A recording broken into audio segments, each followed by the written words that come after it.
Jo tenia bastant clar com volia enfocar el treball,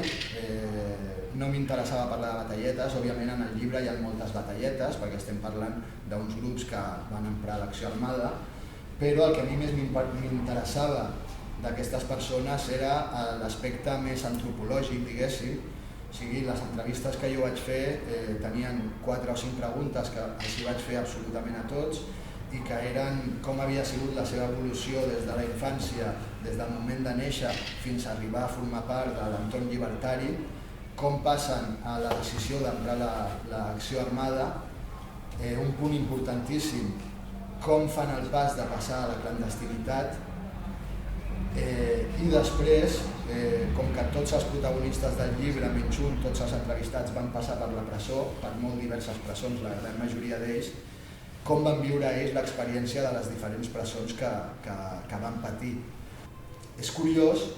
que quan jo els preguntava quina havia estat la presó més complicada de viure o a l'inrevés, on havien viscut millor la presó, la resposta de tots ells va ser la mateixa. La presó que van viure millor va ser la de l'estat espanyol i era l'única on els apallissaven. Però en els països més desenvolupats, a França, als Països Baixos, a Suècia, la presó era com la coneixem avui en dia a l'estat espanyol, règim Fies. És a dir, vivien aïllats i l'objectiu d'aquella presó era fer-los tornar bojos. I en canvi a l'estat espanyol els podien apallissar cada dia, però vivien en companyia, tenien les comunes i allò els permetia fer-se forts inclús dins de les presons. Ja inclús en els darrers anys, abans d'entrar a la presó, a partir de l'any 80, 81, 82, és que s'estaven convertint en allò que mai havien volgut ser, que era una avantguarda revolucionària. I ells havien sortit del poble, havien sortit de les universitats, havien sortit de les fàbriques i no volien renunciar a ser una part més del proletariat que demanava un canvi social que per desgràcia no es va arribar a produir. Conèixer aquestes persones ha sigut indescriptible, van donar a la joventut sense demanar res a canvi. Jo al principi parlava sempre que és un llibre que explica una derrota i a les 2 primeres presentacions que vaig fer, que vaig tenir el plaer, l'honor de que vinguessin gairebé tots els protagonistes, fins i tot des de Madrid o del País Valencià, jo parlava d'una derrota i van ser ells mateixos els que em van rectificar, em van dir, Joni, derrota cap ni una, potser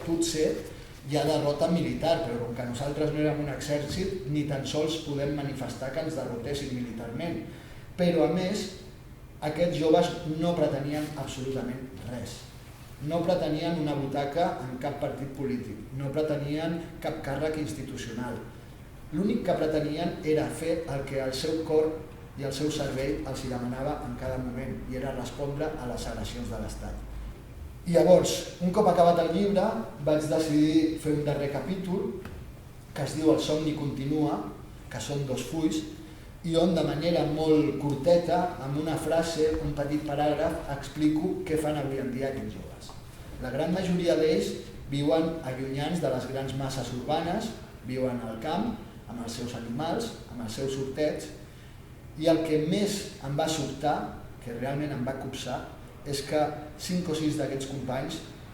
es dediquen principalment a la recuperació de llavors en perill d'extinció. I això ja diu moltíssim de la seva capacitat humana i del seu vincle amb la Terra.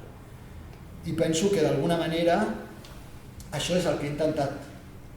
o això és el que he fet jo sense adonar-me'n a l'escriure el llibre,